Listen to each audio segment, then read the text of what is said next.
Okay students, तो अभी ये क्लास शुरू करेंगे। हम लोग देखेंगे कि लास्ट क्लास में हमने कहाँ से किया था। तो लास्ट क्लास में हम लोग अभी फोर्स वाइब्रेशन का हमने डेरिवेशन शुरू कर दिया है। तो लास्ट क्लास में हम लोगों ने ये डिस्कस करा था कि फोर्स वाइब्रेशन वो वाइब्रेशन है जहाँ पे एक्सटर्नल फोर्स लगा होता है और वो साइक्लिक है, एफ टी। तो इस एफ टी को हमने डी साइन ओमेगा टी माना, इट कैन बी एनीथिंग। बाद में हमने F naught cos omega T माना।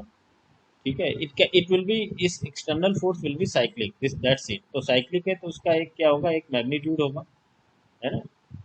तो मैक्सिमम एम्पलीट्यूड है उसका एफ नॉट है, और ये कॉस ओमेगा टी है, तो this will keep oscillating between 1 and -1, so it would be cyclic. So this is, ये जब लगा है तो अगर external force with the time लगा रहता है, then that is your force vibration.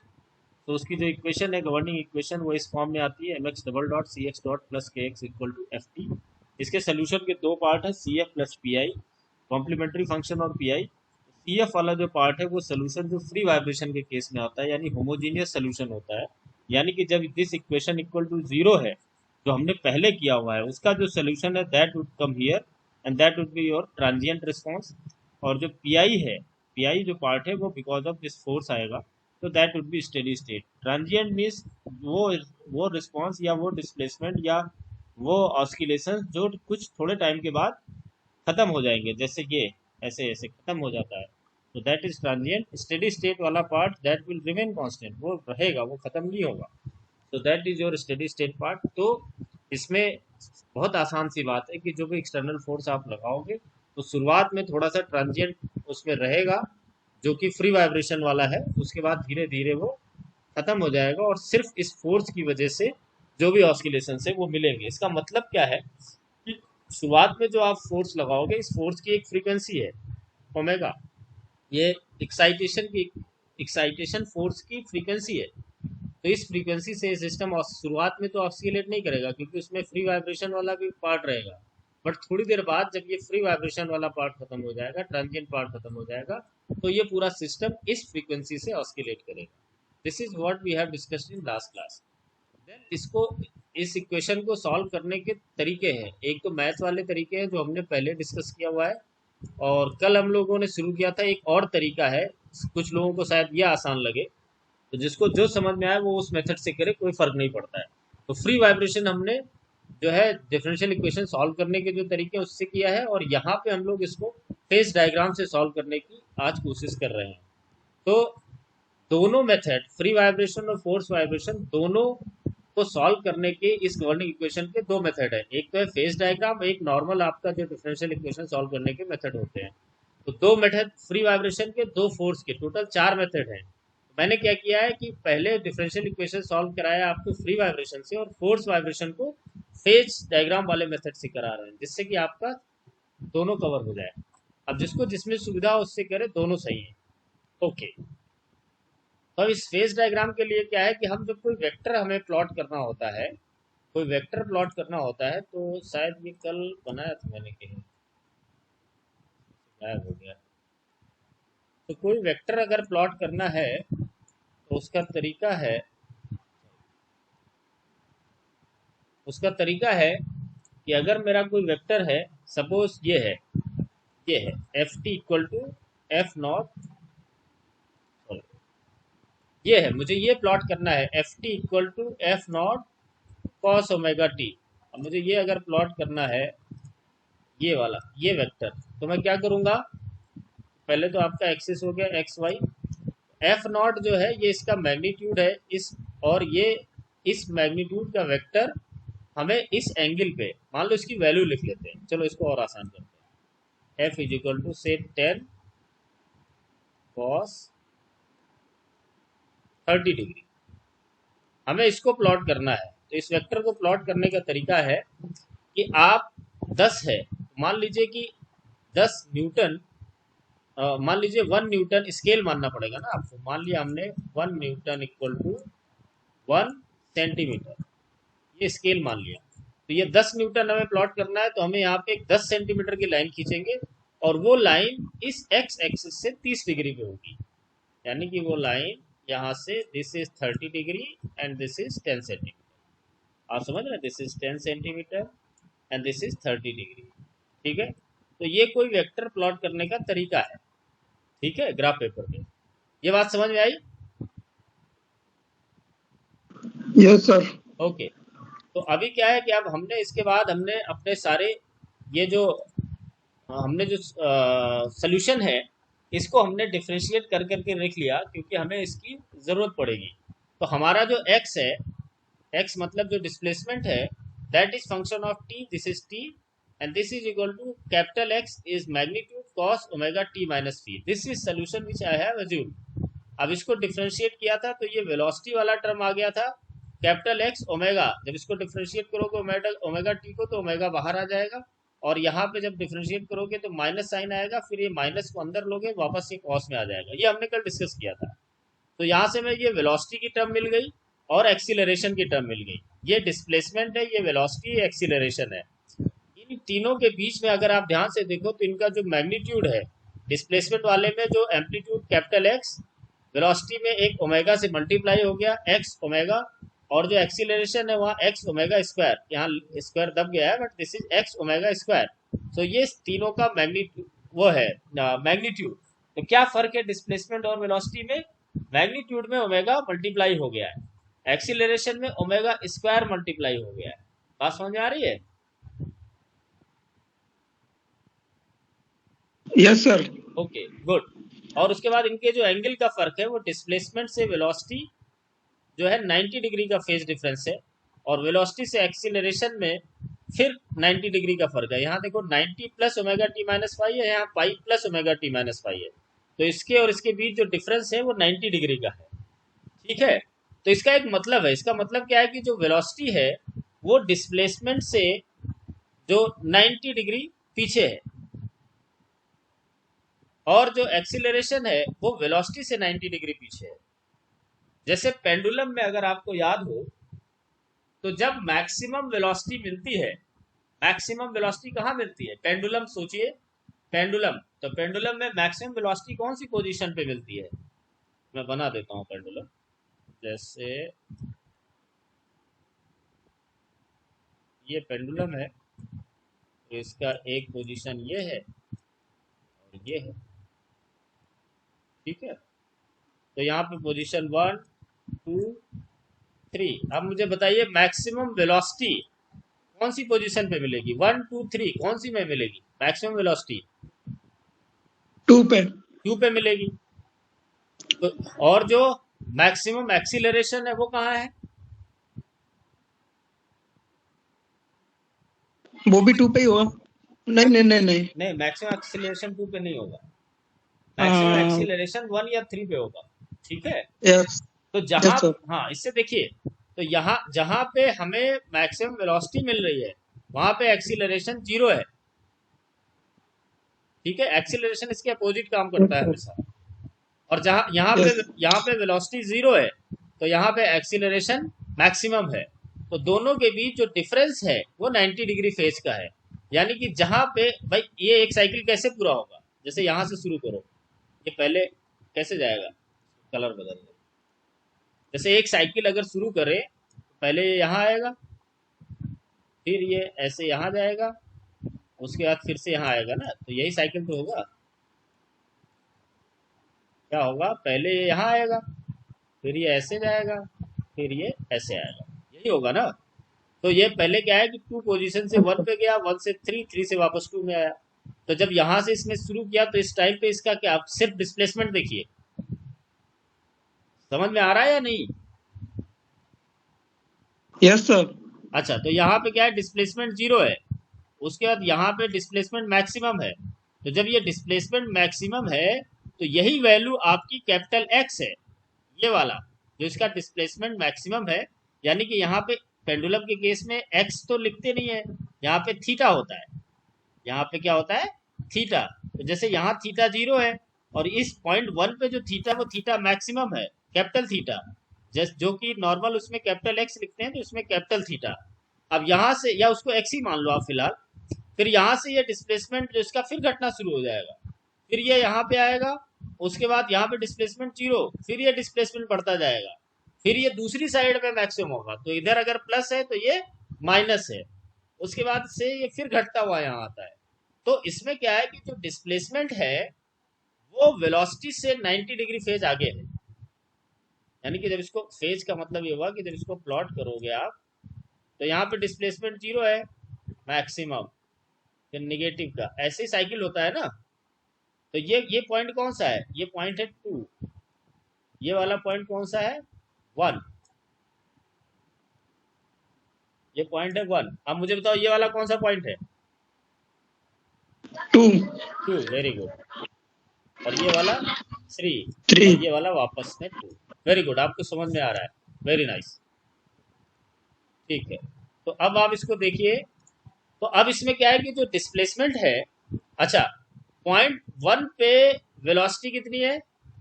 0 है या मैक्सिमम? 0 0 है। और डिस्प्लेसमेंट कितना है?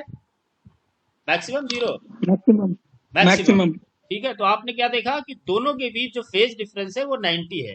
तो जो इस इक्वेशन में आपको दिख रहा है कि डिस्प्लेसमेंट और वेलोसिटी में जो फेज डिफरेंस है दैट इज 90।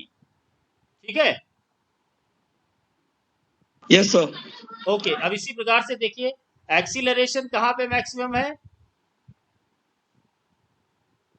1 पे 1 पे, और 2 पे 0 है। तो यहाँ पे देखो, एक्सीलरेशन जब मैक्सिमम है तो इस जगह पे वेलोसिटी 0 है और डिस्प्लेसमेंट मैक्सिमम है, यानी कि डिस्प्लेसमेंट और एक्सीलरेशन सेम फेज में है। जब ये मैक्सिमम तब एक्सीलरेशन भी मैक्सिमम। जिस पॉइंट पे, मान लो पॉइंट 1 पे डिस्प्लेसमेंट मैक्सिमम है, पॉइंट 1 पे डिस्प्लेसमेंट मैक्सिमम है, और उसी टाइम पे एक्सीलरेशन भी मैक्सिमम है, लेकिन वेलोसिटी मिनिमम है। तो डिस्प्लेसमेंट और एक्सीलरेशन से वेलोसिटी अपोजिट चल रही है। बोलो, ये बात समझ में आई? यस सर ओके, तो अब हम लोग क्या करेंगे, ये मैंने थोड़ी सी आज मेहनत करके पहले से ही तैयार कर रखा है, जिससे कि आपको मैं समझा सकूं। अच्छा, अब देखिए हम लोग फेज डायग्राम ड्रॉ करेंगे। तो फेज डायग्राम में क्या है? Vector diagram. तो अभी हमारे पास क्या है कि सबसे जो हमारे पास ये जो इक्वेशंस इधर यहाँ पे हमने लिखी है, अच्छा, ये डिस्प्लेसमेंट, ये वेलोसिटी और ये एक्सीलरेशन है। अब अगर मैं डिस्प्लेसमेंट को कैपिटल के से, स्टिफनेस से गुणा कर दूं, तो मुझे कौन सा फोर्स मिलेगा? K X equal to spring force, damping spring force force है। स्प्रिंग फोर्स हाँ, और अगर इसको मैं वेलोसिटी को damping coefficient C X dot से मल्टीप्लाई कर दूं तो क्या मिलेगा? डैम्पिंग फोर्स हाँ, और मास को एक्सीलरेशन से कर दूं तो मुझे इनर्शिया फोर्स मिल जाएगा। यानी कि मेरी जो ये इक्वेशन है, M X double dot C X dot plus K X, तो X X dot X double dot मैंने निकाल लिया है। तो अब इनसे मैं मास और डैम्पिंग कोफिशिएंट और स्टिफनेस मल्टीप्लाई करता जाऊंगा, मुझे फोर्स मिलता जाएगा। ठीक है, तो अब मैं यही करने यस वाला सर हूँ। अब जो यहाँ पे मैंने ये प्लॉट किया है, इसको देखिए। तो सबसे पहले इसको जो प्लॉट करते हैं वो किसके किसके बीच करते हैं, पहले वो देख लीजिए। उसको हम लोग प्लॉट करते हैं, इधर इस एक्सिस पे है मेरा मैग्नीट्यूड, है ना? क्या है? मैग्नीट्यूड। तो जैसे इस केस में मेरा जो है, मैं लिख देता हूँ, सॉरी, मैं करता हूँ टेक्स्ट। ये है मैग्नीट्यूड, ठीक है।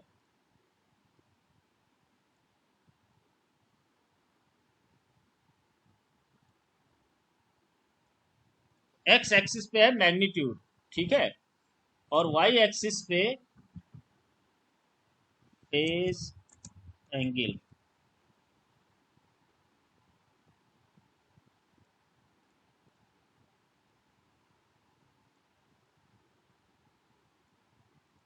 या इसको एंगल लिखिए सीधा। तो जो अभी आपसे मैंने डिस्कस किया, ये वही चीज है। तो मेरा वाई एक्सिस पे क्या है? एंगल है और एक्स एक्सिस पे मैग्नीट्यूड है।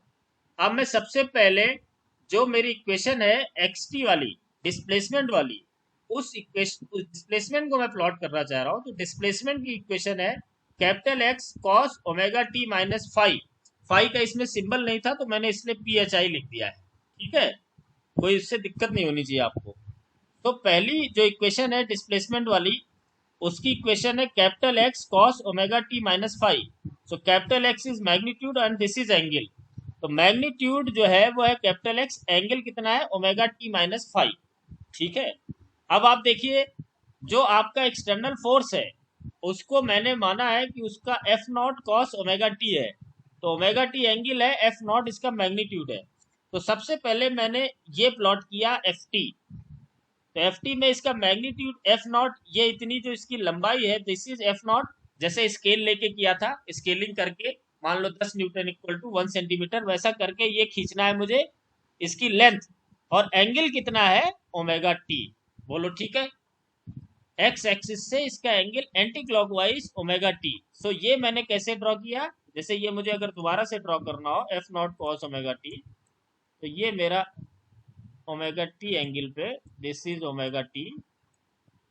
और ये इसका जो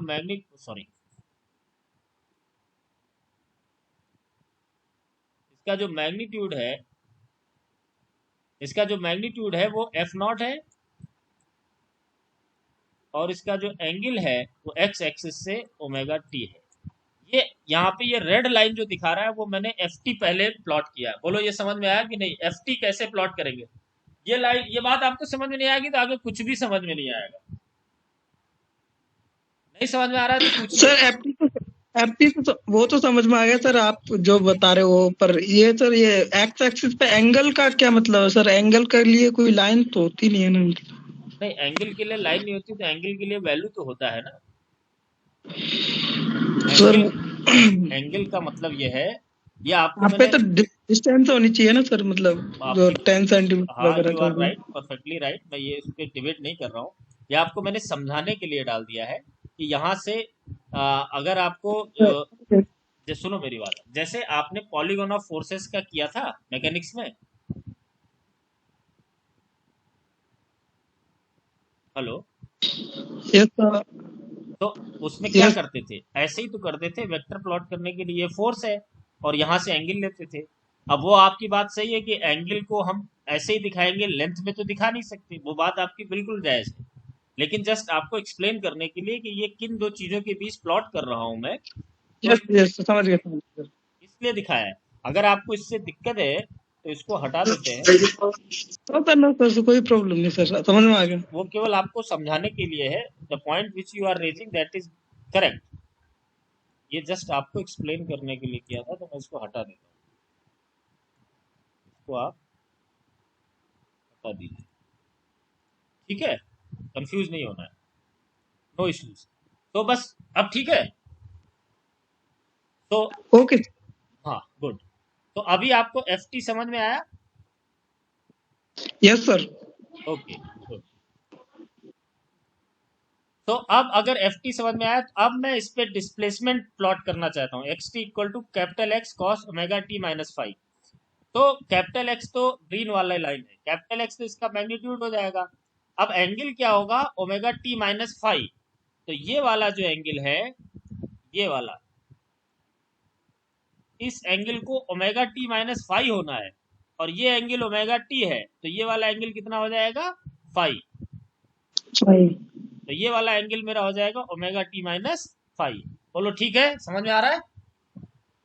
yes sir, yes sir. Okay.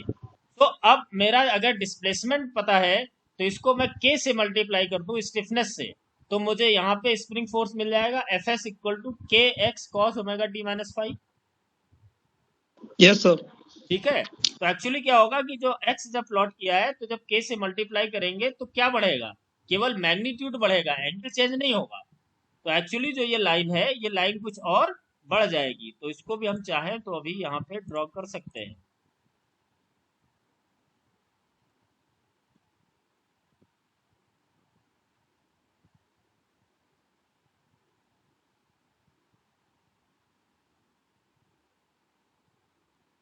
तो ये है ना, तो यहाँ तक तो था x।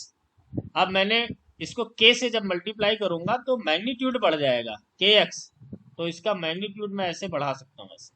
ठीक है, ठीक है, बात समझ में आई यस मेरी? सर, तो अब now yes sir, yes. This is F S. बोलो ठीक है ना? और लोगों को समझ में आ रहा है? तो मुझे एक्सटर्नल फोर्स एफ टी और स्प्रिंग फोर्स एफ एस ये मिल गया, इसको मैंने प्लॉट कर दिया यहाँ पे।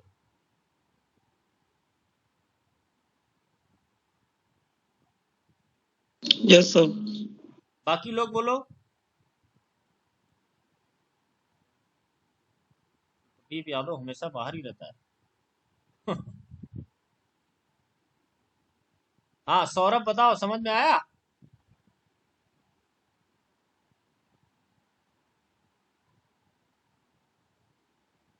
हेलो। बोलिए सौरभ।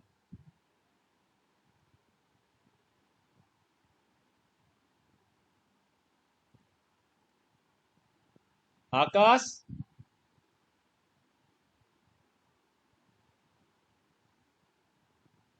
आकाश चौधरी, आपको समझ में आया?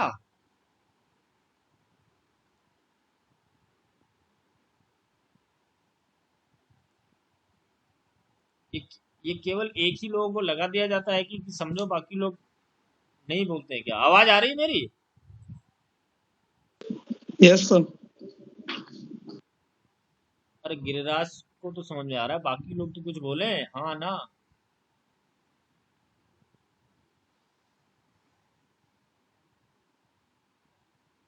चलो, तुमको ही खाली पढ़ना है लग रहा है, और लोग इंटरेस्टेड ही नहीं है। एनीवे, तो अब मेरा देखो एक्सटर्नल एक्साइटेशन आ गया और स्प्रिंग फोर्स आ गया। अब जो डैम्पिंग फोर्स है, अब इसका मुझे प्लॉट करना है। तो ये डैम्पिंग फोर्स कैसे आया है? जो एक्स डॉट की वैल्यू है यहाँ पे, उससे मैंने सी मल्टीप्लाई कर दिया है। जो एक्स डॉट है, कैपिटल एक्स ओमेगा, इससे मैंने मल्टीप्लाई कर दिया, तो मेरा आ गया एक्स सी ओमेगा या सी एक्स ओमेगा। ठीक है, और कॉस, ये angle yes sir. 90 plus omega T minus five है, तो इसको यहाँ से जो ओमेगा टी माइनस फाइव ये वाला है लाइन, इससे 90 डिग्री पे इसको खींच दिया गया है। तो दिस एंगल इज 90 डिग्री। ठीक है। Yes sir.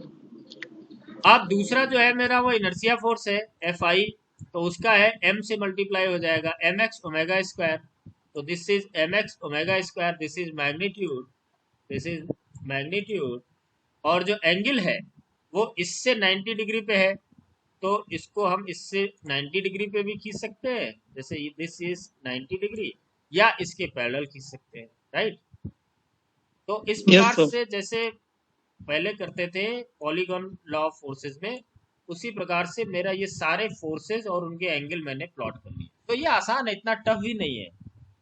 थोड़ा सा आप समझने की कोशिश करेंगे तो समझ में आ जाएगा।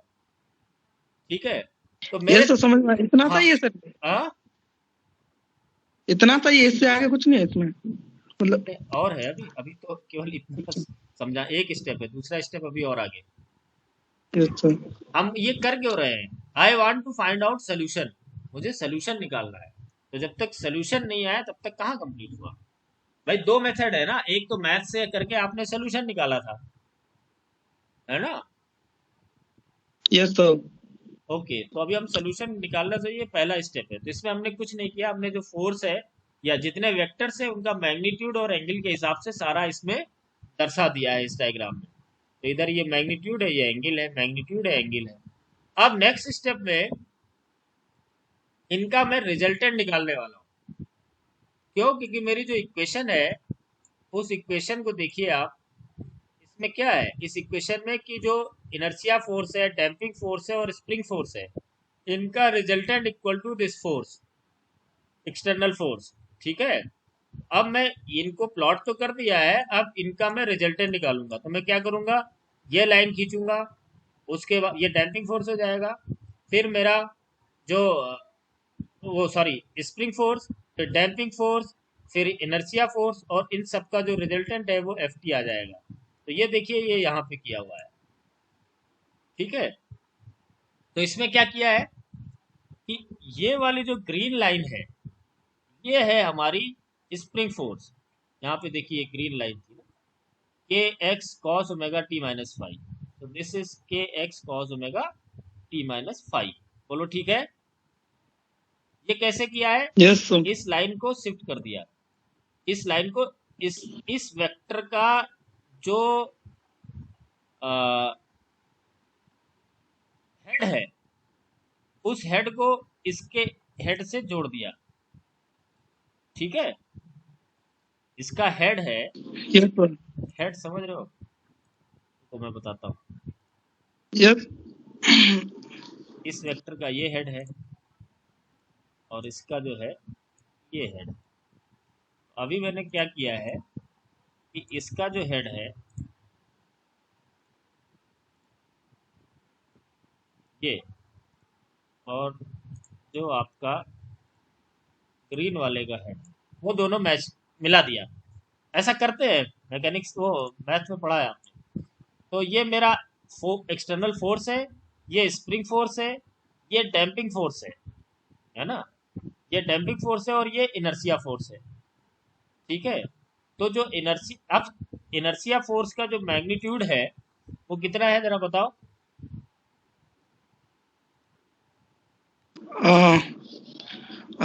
M omega square. हाँ, एम ओमेगा स्क्वायर, और कैपिटल एक्स तो आएगा ही आएगा। ठीक है, कैपिटल। Yes sir. हाँ, तो this is M omega square capital, ये एम ओमेगा स्क्वायर है। ठीक है, केवल सही से आ नहीं रहा था। और ये जो है,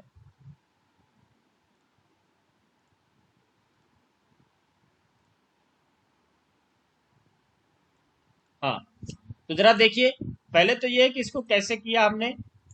हमने ये जैसे वेक्टर एडिशन करते हैं कि इसका हेड यहाँ से जोड़ दिया, इसको इधर, क्योंकि इसको इधर सरकाया और ये इधर, तो इनका रिजल्टेंट हेड टेल मिला के हमारा ये इस तरह से बन जाएगा। ये बन जाएगा कि नहीं, या मैं इसको एक्सप्लेन करूँ? यस यस सर, बना सकते हैं इसे, हाँ, ये मेरे को आपने पता है मैकेनिक्स में उसमें किया क्या है इस काम तरह है। से, है ना? Yes sir. यस। हाँ यस ठीक है। सर। तो अब इसमें देखो कि ये जो डैम्पिंग फोर्स है इसका magnitude C omega X, inertia force का अभी आपने बताया M omega square capital X, जो एक्सटर्नल फोर्स है उसका मैग्नीट्यूड एफ नॉट है। ठीक है, और इस ग्रीन वाले का पूरा कंप्लीट जो है दैट इज के एक्स। तो ग्रीन वाले का पूरा क्या है, के एक्स, मैग्नीट्यूड मैग्नीट्यूड केवल ले रहा हूँ। तो जो स्प्रिंग फोर्स है उसका ये मैग्नीट्यूड है, तो ये इसका मैग्नीट्यूड, ये पूरा ग्रीन वाले का है।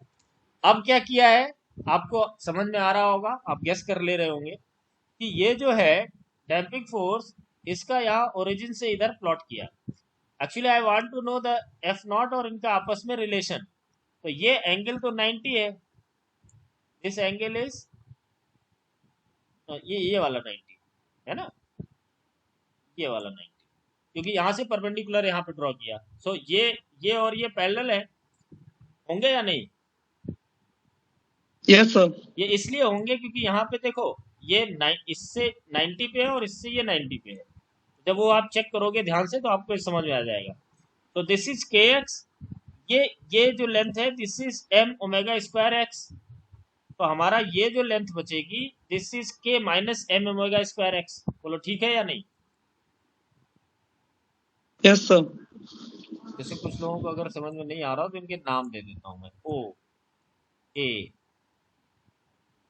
बी, सी, डी। ठीक है, तो जो ट्रायंगल ओ सी डी है इसको देखिए, इस ट्रायंगल में ये तो है F naught, external excitation, external force. ये वाला है सी ओ जो दिया है this is C omega X, क्योंकि ये इसके पैरेलल है, और जो ये इसके पैरेलल है और इसकी लेंथ और ये लेंथ बराबर है।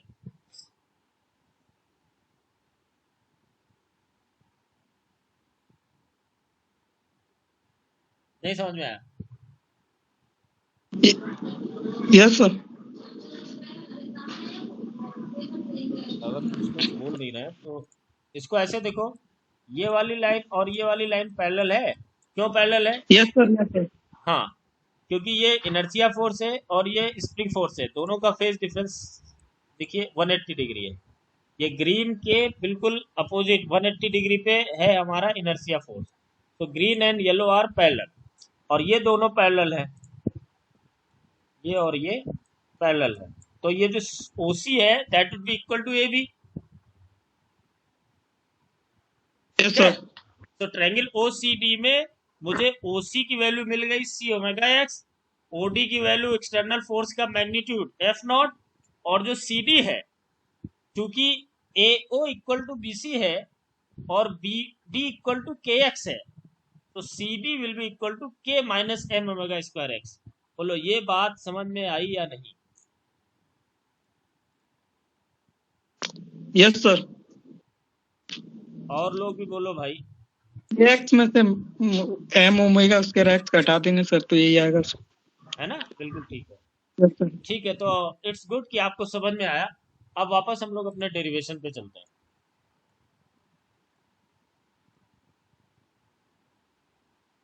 तो अब ये जो ट्रायंगल है ना ओ सी डी, इसमें आप पाइथागोरस लगा दीजिए। तो F naught square equal to C omega X का whole square K minus M omega square का एक्स का होल स्क्वायर, ये आपकी इक्वेशन यहाँ पे लिखी हुई है। और ये एफ ना हो के यहाँ पे ये एफ नॉट है, इन्होंने एफ लिखा है, एफ से कंफ्यूज होंगे इसलिए मैंने इसको एफ नॉट कर दिया। बोलो ठीक है। Yes sir. Yes. Okay good.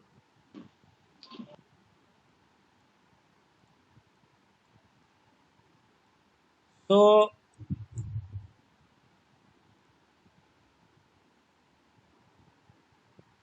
अब यहां से जो मैग्नीट्यूड है, जस्ट ए सेकेंड, मैं इसको वहीं पे ले लूँ।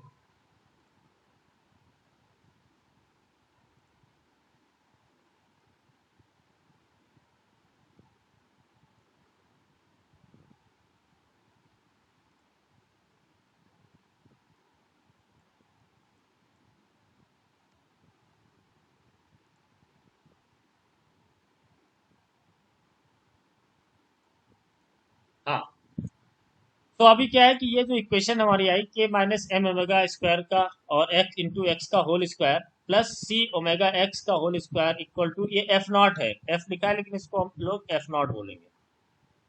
ठीक है, तो this is F naught square. ये इक्वेशन हमारी आ गई फेज डायग्राम से। अब यहां से मैं कैपिटल एक्स निकाल सकता हूँ। कैपिटल एक्स, कैपिटल एक्स क्या है? डिस्प्लेसमेंट का मैक्सिमम डिस्प्लेसमेंट या amplitude, maximum amplitude, maximum displacement is X. तो this capital X is equal to F naught यहाँ पे अपॉन, इसका दोनों साइड में अंडर रूट ले लिया है। तो देखिए, यस सर। हाँ दोनों साइड में अंडर रूट ले लिया है। तो क्या है कि ये एफ नॉट का स्क्वायर है तो यहाँ एफ नॉट बचेगा अपॉन इसका अंडर रूट, तो under root K minus M omega square का whole square plus C omega square. X नहीं, यहाँ एक्स क्यों लिखा है ये मेरी समझ में नहीं आ रहा, एक्स नहीं होना चाहिए, इनका ये मिस्टेक से लिख दिया सर।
हेलो।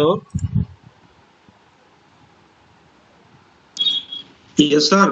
हाँ, वो मेरा वो कट गया यस सर। था। वो लाइट चली गई थी तो डिस्कनेक्ट हो गया था। अभी फिर से कनेक्ट हो गया है। ठीक है, प्लीज इसको देखिए। तो इसमें क्या है कि अब दोनों साइड में जब मैंने अंडर रूट ले लिया, so this is F naught under root K minus M screen omega. Hello.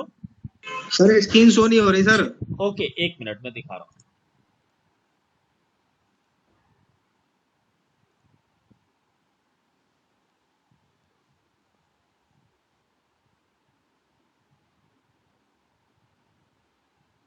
दिख रही है सर।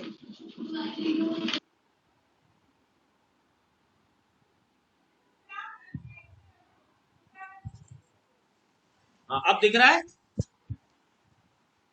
Yes sir. हाँ, तो जरा इस डेरिवेशन को देखो। तो X capital X equal to F naught upon under root K minus M omega square का whole square plus C omega square. ठीक है, इसमें एक्स जो लिखा है वो गलत लिखा है, सी ओमेगा आएगा, एक्स नहीं आएगा। ठीक है, ठीक है सर। Yes sir. एक्स तो नहीं आएगा ना, आप खुद ही चेक करो, एक्स नहीं आना चाहिए, गलत लिखा हुआ है। नहीं आ रहा सर, वो हाँ कॉमन ले लेंगे तब भी नहीं आ हाँ रहा, हाँ, वैसे आएगा कॉमन ही। में चला जाएगा उधर। तो अब जो है, तो ये मेरा जो है ये मैग्नीट्यूड जो है वो मेरा आ गया यहाँ से, मैक्सिमम एम्पलीट्यूड ये आ गया। अच्छा, अब क्या है कि अगर जो स्टैटिक डिफ्लेक्शन है, यानी कि जो जब आप फोर्स लगाओगे अपने इस सिस्टम पे, तो उस टाइम पे जो स्टैटिक डिफ्लेक्शन है, यानी कि जो उसके फोर्स की वजह से इनिशियल जो डिफ्लेक्शन होगा वो that is x x T. जैसे मैं याद दिलाऊं,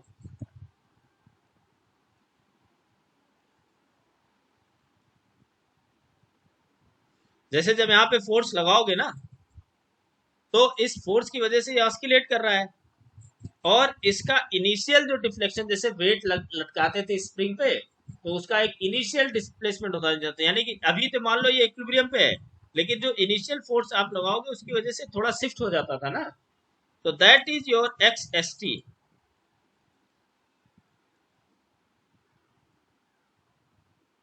अभी रुको, समझ में आएगा एक। तो ये जो एक्स एस टी है, ये क्या है कि जो आपका फोर्स है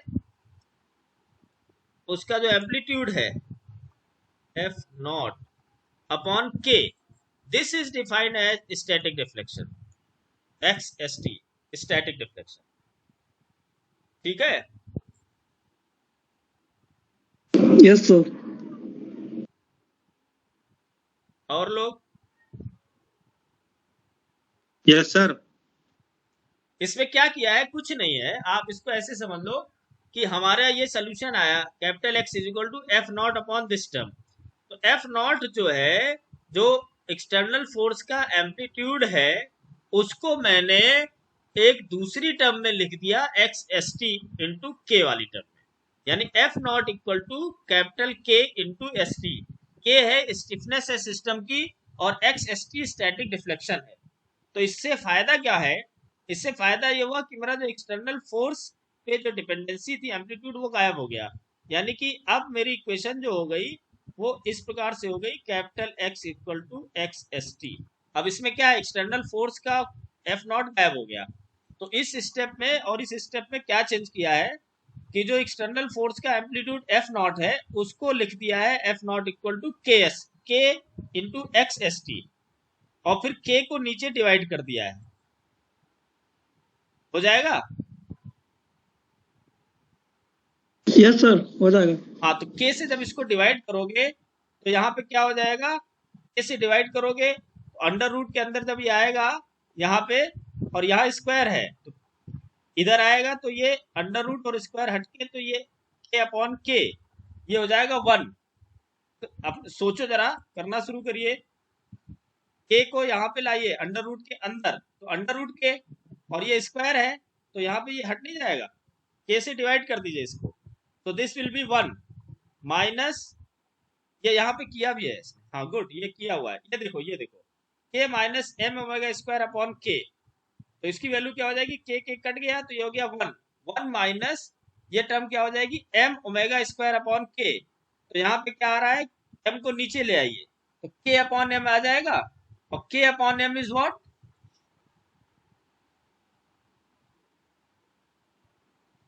ओमेगा एन, नेचुरल फ्रीक्वेंसी। हाँ नेचुरल फ्रीक्वेंसी का square omega N square equal to K by M, ठीक है, ये तो ये हो गया 1 माइनस ओमेगा स्क्वायर तो ऐसे ही रहेगा, और अपॉन के अपॉन एम आएगा, तो के अपॉन एम को हम ओमेगा एन स्क्वायर लिख सकते हैं, तो हम उसको इस प्रकार से लिख सकते हैं 1 minus omega upon omega N का होल स्क्वायर। यहाँ पे फिर से मैं आपको याद दिलाऊं कि जो ओमेगा है ये एक्सटर्नल फोर्स की फ्रीक्वेंसी है, ओमेगा एन सिस्टम की फ्रीक्वेंसी है। तो जैसे हम लोग बाथरूम के दरवाजे की डिजाइन कर रहे थे, तो उसमें हाथ से जो जितनी तेजी से आप खोल बंद कर रहे हो, बार बार खोल बंद रहे हो, ऐसा सोचो कि बार बार आप दरवाजे को खोल रहे हैं बंद कर रहे हैं, खोल रहे हैं बंद कर रहे हैं, तो वो जो हाथ की आपकी जो दरवाजा खोलने बंद करने की फ्रीक्वेंसी है, दैट इज ओमेगा, और जो दरवाजा और उसका डैम्पर और स्प्रिंग मिला के जो कुछ भी उसकी सिस्टम की फ्रीक्वेंसी है वो ओमेगा एन है। सो ओमेगा एन सिस्टम का है, इंटरनल है, और ओमेगा जो है ये एक्सटर्नल है, ये बात समझना बहुत जरूरी है, अदरवाइज तो ये आपको समझ में नहीं आएगा। So you need to understand what is difference between omega and omega n. बोलो किसको ये बात समझ में नहीं आई है? समझ में आ गई। आ गई, वेरी गुड। तो अब क्या किया है, अच्छा अब दूसरे में क्या है कि सी ओमेगा बाई के की टर्म आएगी, है ना, स्क्वायर के अंदर में क्या आएगा, सी ओमेगा बाई के, तो सी ओमेगा बाई के। अब यहाँ पे क्या है कि इसको C by M into M by K करोगे तो वापस क्या हो जाएगा, ये ओमेगा एन स्क्वायर, साफ साफ लिखा नहीं है, यानी मैं क्या कर रहा हूं, एम से ऊपर नीचे मल्टीप्लाई कर दो, तो ये क्या हो जाएगी टर्म, ये टर्म हो जाएगी C by M into omega by K by M, ठीक है। Yes sir. और लोग बोलिए। Yes sir. अब क्या है, जो सी है, सी क्या होता है, सी की वैल्यू है होती है, फार्मूला है जाई और ओमेगा की टर्म में 2 जाई ओमेगा एन, क्या है 2 जाई ओमेगा एन, तो यहाँ पे लिख देंगे 2 जाई ओमेगा एन, और यहाँ पे ओमेगा एन स्क्वायर आएगा, और जाई नहीं, हाँ ठीक है, एक मिनट, ये गड़बड़ लिख दिया मैंने,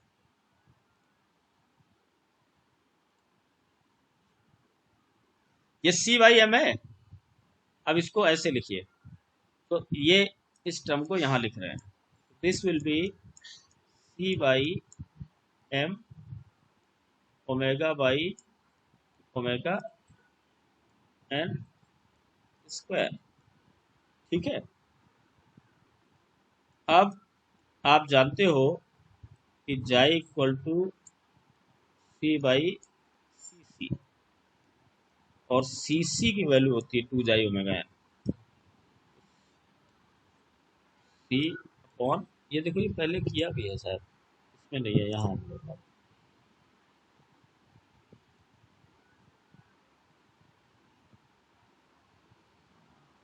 क्या है, चलो वहीं से करते हैं, इसको किया हुआ है। तो जाई इक्वल टू सी अपॉन सी सी, सी सी की वैल्यू बताओ 2m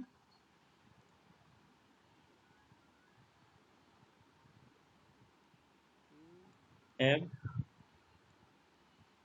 ओमेगा एन, है ना, तो यहां से फिर क्या आ जाएगा, c इक्वल टू 2 जाई एम ओमेगा एन, ठीक है, आ जाएगा। अब इस वैल्यू को यहाँ पुट कर दीजिए, तो ये क्या हो जाएगा, this will be equal to 2 xi m omega n into omega by m, और यहाँ ओमेगा n का स्क्वायर। ठीक है, बोलिए, नहीं समझ में आ यस रहा है? सर। Yes sir. हाँ हाँ, तो अब ये ओमेगा n से ये ओमेगा n का स्क्वायर ये कट जाएगा, m से m कट जाएगा, तो ये आ गया 2 xi omega by omega n। So this is equal to 2 xi omega by omega n। ठीक है जी, तो ये आ गया सी डब्ल्यू by k is yes equal sir. To 2 xi omega by omega n। अब इस वैल्यू को दोनों को यहाँ पे पुट कर दिया इक्वेशन में, तो ये हो गया x S T k minus M omega square का होल स्क्वायर अपॉन के था, तो यहाँ पे आ गया 1 minus omega by omega N का होल स्क्वायर।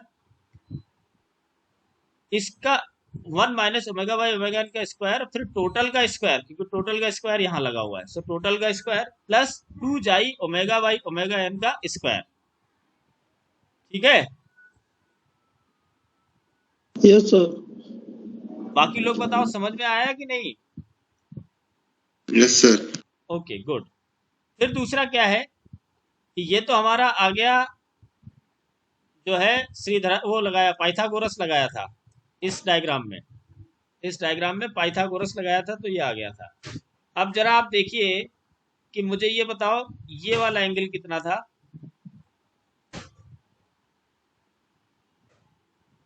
Omega T. अरे ओमेगा टी। हाँ हाँ हाँ बिल्कुल ओमेगा टी था सर। सही है, दिस इज ओमेगा टी। ठीक है, ये एंगल कितना होगा? ये -5। है -5। हाँ, वेरी गुड वेरी गुड। सो ये एंगल है हमारा -5, अगर इसका मतलब आपको समझ में आया है, वेरी गुड।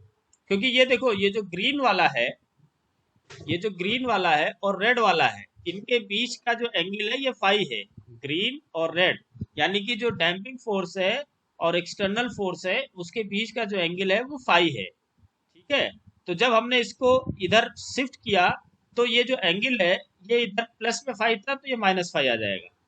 ठीक है, वेरी गुड। क्या नाम बेटा आपका? गिरिराज सर। Very good. बाकी लोगों को ये एंगल समझ में आया कि नहीं, कि ये एंगल कितना होगा?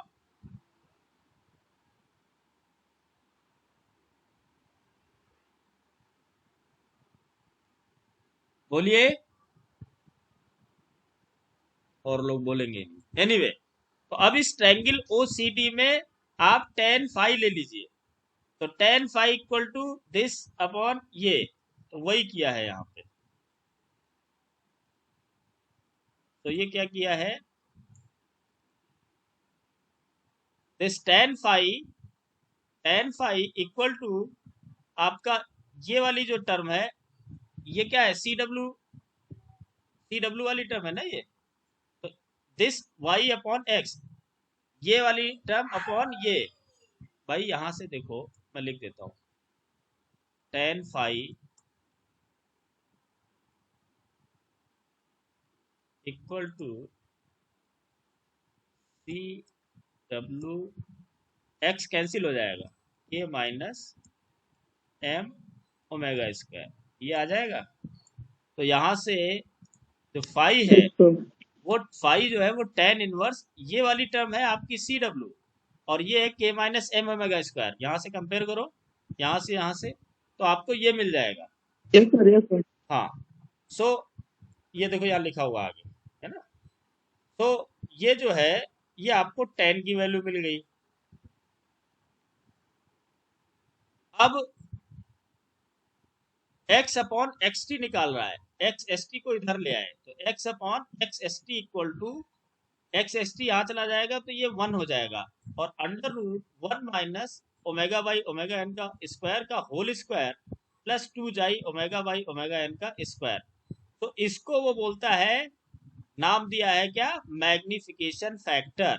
इसका नाम दिया है मैग्निफिकेशन फैक्टर, इसको बोला है मैग्निफिकेशन फैक्टर। किसको? एक्स एक्स टी को एक्स के नीचे ले आए, capital x upon capital x S T, this is called magnification factor. इसके बारे में हम लोग कल बात करेंगे, ठीक है। और जो ये फाई है, ये आपका phase angle, this is called phase angle and this is called magnification factor. एक चीज जो इसमें नहीं लिखा है वो ये है कि एक है टर्म डिफाइंड है frequency ratio r, r is equal to omega by omega n, ठीक है। This is called frequency ratio, frequency ratio, ठीक है। This is your frequency ratio, frequency ratio.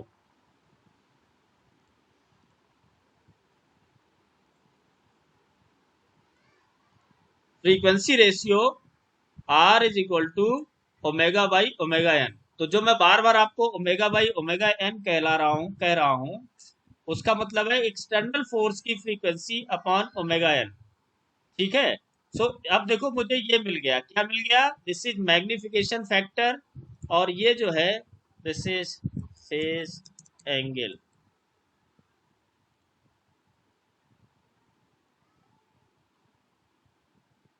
This is phase angle. तो मुझे ये मिल गया, this is magnification factor और phase angle, ठीक है। अब इसके हिसाब से हम सिस्टम की प्लॉट करेंगे और उनकी एनालिसिस करेंगे, वो नेक्स्ट क्लास में करेंगे।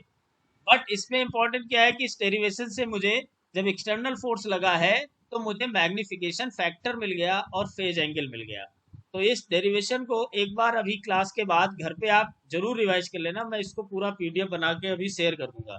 दिस इज वेरी इंपॉर्टेंट, और इसको डेरिवेशन समझ लेंगे तो आपको आगे 2-3 डेरिवेशन और हैं जो बिल्कुल इसी प्रकार से हैं और बहुत ही आसान है। अगर आपको ये समझ में आ जाएगा तो आप समझ लो आपके 3 डेरिवेशन और कंप्लीट हो जाएंगे, ठीक है। ट्रांसमिसिबिलिटी रेशियो वाला है और आइसोलेशन का है, कई सारे हैं, वो सारा इसी पे डिपेंडेंट है। तो ये डेरिवेशन आपको समझना बहुत जरूरी है, इसीलिए मैंने इतनी मेहनत करी है इसके ऊपर। अच्छा, अब मेरा एक क्वेश्चन है आपके लिए है, अगर एक्सटर्नल फोर्स की फ्रीक्वेंसी सिस्टम की नेचुरल फ्रीक्वेंसी से मैच कर जाए, जो हम शुरू से बात कर रहे हैं क्लास लेक्चर 1 से, तो आर की वैल्यू क्या होगी? 1। यानी कि एक्सटर्नल फोर्स की frequency equal to omega, equal to frequency ratio equal to 1, या omega equal to omega n, तो आर इक्वल टू 1। यही कंडीशन का नाम क्या है? इस कंडीशन का नाम क्या है कि जब एक्सटर्नल फोर्स की फ्रीक्वेंसी सिस्टम की नेचुरल फ्रीक्वेंसी से मैच कर जाए तो इसको क्या कहते हैं?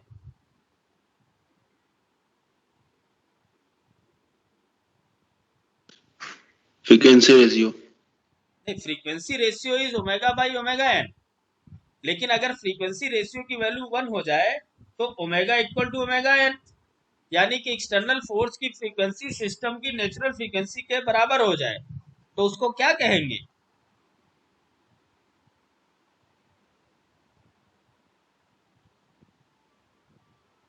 सर आपने बताया तो था जो फुल ब्रीच होता है उसका कुछ। हाँ, करेक्ट करेक्ट, अच्छा अच्छा याद आया। पुल में मैंने क्या बताया था कि जब पुल है तो उसकी एक पुल है वो सिंपली सपोर्टेड है या फिक्स बीम है, जो कुछ है उसकी एक नेचुरल फ्रीक्वेंसी सर होगी। हिंदी में अनुनाद बोलते हैं। हाँ हिंदी में उसको अनुनाद बोलते हैं। हाँ हाँ, सही है, हिंदी में अनुनाद बोलते हैं, इंग्लिश में उसको रेजोनेंस बोलते हैं, ठीक है। इंग्लिश यस में सर। उसको रेजोनेंस बोलते हैं। तो रेजोनेंस हो जाएगा अगर आर इक्वल टू 1 है तो रेजोनेंस हो जाएगा। तो ये बहुत ही घातक है पुल के लिए। जैसे बिल्डिंग है या कोई भी आपका मशीन पार्ट है, उसमें अगर एक्सटर्नल फोर्स की फ्रीक्वेंसी उस सिस्टम की नेचुरल फ्रीक्वेंसी के बराबर हो जाए तो frequency ratio r equal to 1 हो जाएगा और वो हो जाएगा रेजोनेंस। तो रेजोनेंस के टाइम पे प्रॉब्लम यह है कि जो एम्पलीट्यूड है वो इनफाइनाइट हो जाता है, ठीक है। Yes sir. Yes sir. Okay, तो अब इसमें हम लोग कल देखेंगे r इक्वल टू 1 पुट करेंगे तो देखेंगे क्या होगा। ठीक है, तो r इक्वल टू 1 पुट करोगे तो ये टर्म हो जाएगी 0 और यहाँ पे 2 जाई आएगा। अब अगर उसमें जो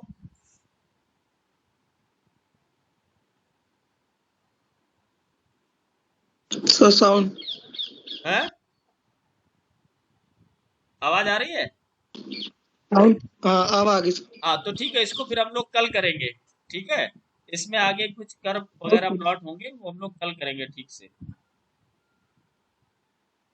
ये इस तरह के कर्व प्लॉट होंगे। तो उसके बाद इसमें बेटा यूनिवर्सिटी एग्जाम के हिसाब से दो चीजें हैं। एक तो ये डेरिवेशन जो किया है, और दूसरा जो ये कर्व प्लॉट होने हैं मैग्निफिकेशन फैक्टर और फेज एंगल के, तो उनको बोलते हैं करेक्टरिस्टिक कर्व। तो इसमें आरटीयू के हिसाब से दो क्वेश्चन बनते हैं, एक तो ये डेरिवेशन और दूसरा उन कर्व का मैग्निफिकेशन फैक्टर और फेज एंगल वाला। तो अब वो मैग्निफिकेशन फैक्टर का प्लॉट और फेज एंगल का प्लॉट और उसकी करेक्टरिस्टिक, ये हम लोग कल की क्लास में डिस्कस करेंगे। तो आपको इस चैप्टर में दो पार्ट तैयार करना है, एक तो ये डेरिवेशन और दूसरा वो मैग्निफिकेशन फैक्टर और फेज एंगल का जो प्लॉट है। गेट में भी इंपॉर्टेंट है, गेट में ऐसे ही क्वेश्चन आएंगे तो उसको भी हम लोग करेंगे। सो आई होप कि कुछ लोगों को ये समझ में आया है।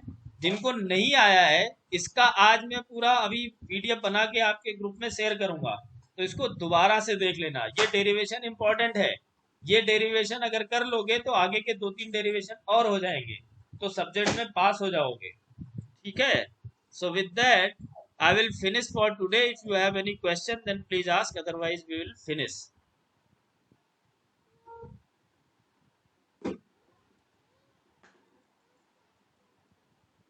कुछ पूछना है? No sir. No sir. Okay, ठीक है, तो आपकी क्लास ओवर हो गई, जाइए। Thank you.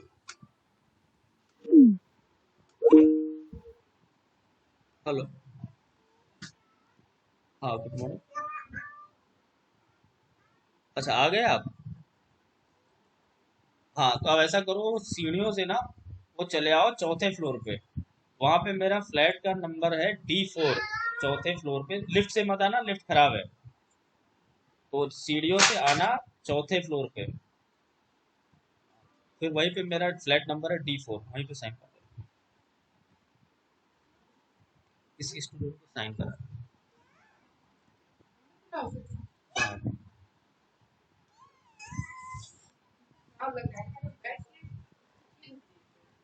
क्या?